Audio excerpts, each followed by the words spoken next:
اور سید مودودی سے کوئی نفرت نہ کرے، نہ سنی سنائی باتوں پر رہے، خود پڑھو، پھر کوئی غلط بات آئی لے آؤ۔ آخر بشرا علماء کے باتوں میں اختلاف ہوتے ہیں، مگر دین کا خادم تھا، کوئی اس نے دین کو برباد نہیں کیا۔ جھوٹ بولتے ہیں، اور یہ ان کی کامیابی، جیسے کفار نے کہہ دیا تھا اس قرآن کو سنو ہی نہ، شور مچا دو، یہ تو ان کا حربہ۔ آپ کو دماغ رب نے دیا، آپ پڑھیں، چمٹ جائے گی۔ اگر کوئی بات غلط ہوگی دیکھ لیں، خدا کے لیے ان کی کتاب میں پڑھیں۔ یہ تینوں آدمی اس دور میں، اور چوتھے سید ابوالحسن علی ندوی رحمۃ اللہ۔ سید ابوالحسن علی ندوی کی بھی جو ہے نا تاریخ دعوت و عظیمت اور دوسری کتابیں، سیرت سید احمد شہید، وہ چونکہ اولاد تھے سید احمد شہید کی، ان کے بڑوں نے جہاد کیا تھا، دین کے لیے جانیں دی تھی، اس لیے ان کے خون میں بات باقی۔ اور یہ میں کہتا ہوں ان کے خاندان پر فضل ہے کہ اب بھی ان کے خاندان کی عورتیں اور بچے سب عالم ہیں، حافظ قرآن ہیں، بڑا بڑا دینی کام کر رہے ہیں، الباس الاسلامی اور دوسرے سارے ان کے بھانجے بھتیجے، یعنی سید احمد رحمۃ اللہ علیہ کا فیض اب بھی جاری ہے۔ اس لیے ان کی بھی بے قدری نہیں کرنی کہ وہ تبلیغی جماعت میں تھے تو پھر کوئی بات نہیں، جہاں بھی دین کی خدمت کرتا، مگر ان کا ذہن کلیئر تھا۔ وہ ہمیشہ دعائی دیتے تھے کہ ایسا دین جس میں حکومت کا ذکر نہیں، وہ کوئی بات نہیں، اس کا کوئی فائدہ نہیں۔ اکبر الہ آبادی کی زبان میں سن لینا چاہیے، نہ ہو مذہب میں گر زور حکومت، نچوڑ ہے میرے خطبے کا، کہ اگر حکومت کے ساتھ، حکومت جو ہے نا دین کے ساتھ وہ نہیں، مسئلے رہ گئے مولویوں کے پاس، نہ ہو مذہب میں گر زور حقیقت، تو وہ کیا ہے؟ فقط ایک فلسفہ ہے، خیالی باتیں ہیں، ان کا نتیجہ کچھ نہیں ہوگا۔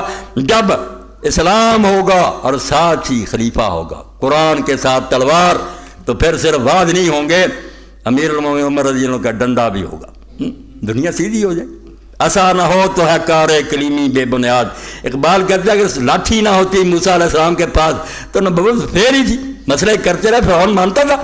جب ایسا پھنکا اور سانپ بنا کہ بندہ بندے کا پتر کھا جائے گا، اسی ہاتھ جوڑ کے۔ اس لیے ایسا چاہیے، ایسے کہ بغیر بات نہیں، تبلیغی بائی بے صرف لائے، نماز روزے سے شروع کر کے لوگوں کو متوجہ کرے کہ آخری ٹارگٹ وہ ہے کہ دین کا غلبہ ہو، اور دوسری چلنی نہیں، آپس میں اتفاق کریں، اتحاد کریں، مخالفت نہ کریں۔ اب وقت ہے، اب میرا لیکچر انشاءاللہ عصر کے بعد ہو رہا ہے، اتحاد امت، ڈاکٹر حضرات نے بلایا، وہاں یہ بیان کر دوں گا کہ یہ گروہ جو ہے نا سارے ہمارے بھائی ہیں، مسلم، خدا کے لیے وہ سن لیں، کوئی کافر نہیں۔ یہ جتنے گروہ ایک دوسرے کو بم مار رہے ہیں، یہ سب بیوقوف لوگ، کوئی ان میں نہ کافر ہے نہ کچھ نہیں۔ یہ خطبہ وہاں ہوگا انشاءاللہ۔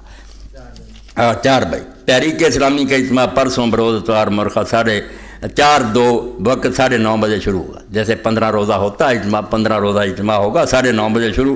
آ جائے پی ایم میں ہاؤس جو ہے نا جناح کالونی میں، وہاں وہ ڈاکٹر حضرات کی تنظیم ہے نا، تو 4 بجے انشاءاللہ یہاں سے چلے جائیں گے، وہاں وہ نماز عصر پڑھ کے پھر شروع کر دیں گے، سوال جواب بھی ہوں، لوگ پوچھیں گے۔ اس وقت جو ہے نا بڑا مسئلہ وہ یہی ہے کہ لوگوں کو سمجھایا جائے کہ یہ جتنے بھی فرقے ہیں نا، میں ڈنکے کی چوٹ کہتا ہوں، جیسے امام ابوالحسن اشعری نے ساری عمر مناظرے کر کے آخری کہا کہ میری یہ وصیت لکھ لو کہ یہ شیعہ اور یہ خارجی اور یہ ناسبی اور یہ بریلوی، یہ دیوبندی، سب مومن، ان میں سے کوئی کلمہ کو کافر نہیں۔ یہ میرا عقیدہ ایمار، میں کہتا ہوں میرے جنازے کے ساتھ بھی اعلان کر دیں کہ کفر نام کی ان میں کوئی بات نہیں۔ کفر ہے کہ کوئی آدمی کہا میں نہیں مانتا کون ہے محمد، کہا ہے کہ اس کو کفر کہتے ہیں، انکار۔ اگر وہ قرآن سر پر رکھتا ہے، حضور کے نام پر انگوٹھے چومتا ہے، وہ تو مجھ سے زیادہ دیوانہ۔ اگر اس کی بات غلط ہے تو بے خبری ہے میرے خیال میں کہ وہ سمجھ نہیں سکا، اس کو جہالت ناواقفی کہنا چاہیے۔ کفر نام کی کوئی شے نہیں۔ کوئی ایسا مسلمان ملے گا کہ آپ کہیں ایت سن، اور آپ یہ فرق دیکھ بھی رہے ہیں، کسی عیسائی ہندو کے سامنے ہم قرآن رکھتے پہلے اس کو منوائیں گے رسول اللہ سچا، بعد میں قرآن کی بات۔ یہ کیوں گروہ ایک دوسرے کو قرآن سناتے؟ پتہ انہیں بھی ہے کہ یہ سب مومن ہیں، قرآن کو مانتے ہیں، رسول اللہ کو اسی لیے حوالے دیتے۔ تو خدا کے لیے یہ تکفیر چھوڑ دیں، مسائل بے شک کریں، بتائیں کہ میرے خیال میں یہ صحیح ہے، یہ غلط ہے، کوئی بات نہیں، مگر تکفیر جو جرم ہے، کلمہ گو کو کافر کہنا ہے، اس سے کہنے والا کافر ہو جائے۔ اللہم صلی علی محمد النبی الامی وعلی آلہ وصحبہ وبارک وسلم۔ اللہم اغفر للمؤمنین والمؤمنات والمسلمین والمسلمات الاحیاء منهم والاموات، تاب اللہم بیننا وبینہم بالخیرات انک مجیب الدعوات انک علی کل شیء قدیر۔ اللہم انصر الاسلام والمسلمین واخذل الکفرۃ والمشرکین، ربنا افرغ علینا صبرا وثبت اقدامنا وانصرنا علی القوم الکافرین، وصلی اللہ تعالی علی خیر خلقہ سیدنا مولانا محمد۔